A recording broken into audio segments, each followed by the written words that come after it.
बहुत समय पहले की बात है। एक छोटे से गांव सुखपुर में रामलाल नाम का एक किसान रहता था। रामलाल बहुत ईमानदार, परिश्रमी और दयालु व्यक्ति था। उसके पास एक छोटा सा खेत था, जिसमें वह दिन-रात मेहनत करके अनाज उगाता था।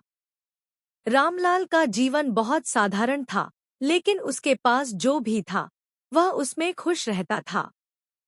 वह हमेशा गांव के जरूरतमंद लोगों की मदद करता और कभी भी किसी को धोखा नहीं देता था। एक साल गांव में बारिश बहुत कम हुई। खेतों में पानी की कमी हो गई और फसलें सूखने लगी।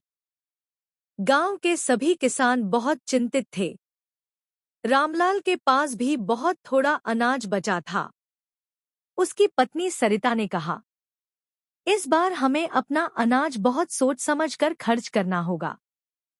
रामलाल ने सिर हिलाया और कहा, हाँ, लेकिन अगर कोई भूखा आएगा तो हम उसे खाली हाथ नहीं भेजेंगे।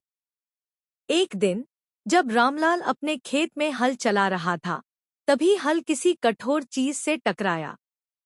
उसने मिट्टी हटाई तो देखा कि वहां एक मिट्टी का बर्तन दबा हुआ था।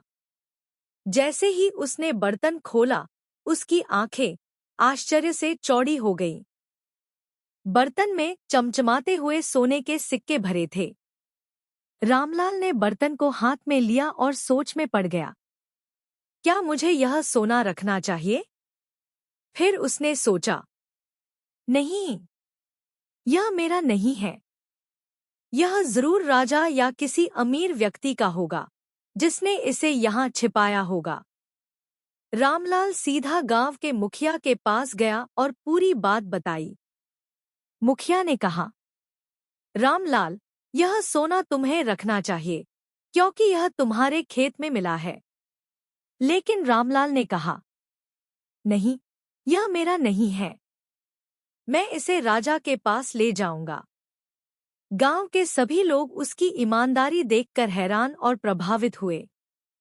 रामलाल राजा के महल पहुंचा और दरबार में जाकर बोला, महाराज, यह सोना मुझे मेरे खेत में मिला, लेकिन यह मेरा नहीं है। यह आपको सौंपने आया हूं।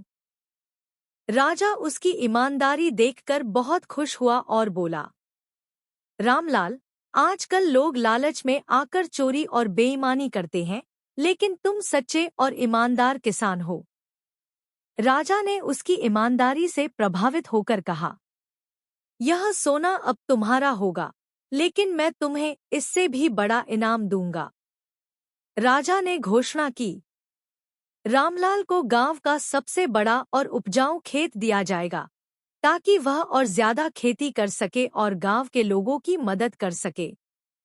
रामलाल ने हाथ जोड़कर धन्यवाद किया और कहा, महाराज, मैं यह खेत खुशी खुशी स्वीकार करता हूँ, लेकिन मैं इस सोने का एक हिस्सा गरीबों और जरूरतमंदों की मदद के लिए दान करना चाहता हूँ। राजा और दरबार के लोग उसकी दयालुता और ईमानदारी देखकर बहुत प्रभावित हुए। जब रामलाल गांव लौटा और गांव वालों को यह खुशखबरी दी, तो सभी खुशी से झूम उठे।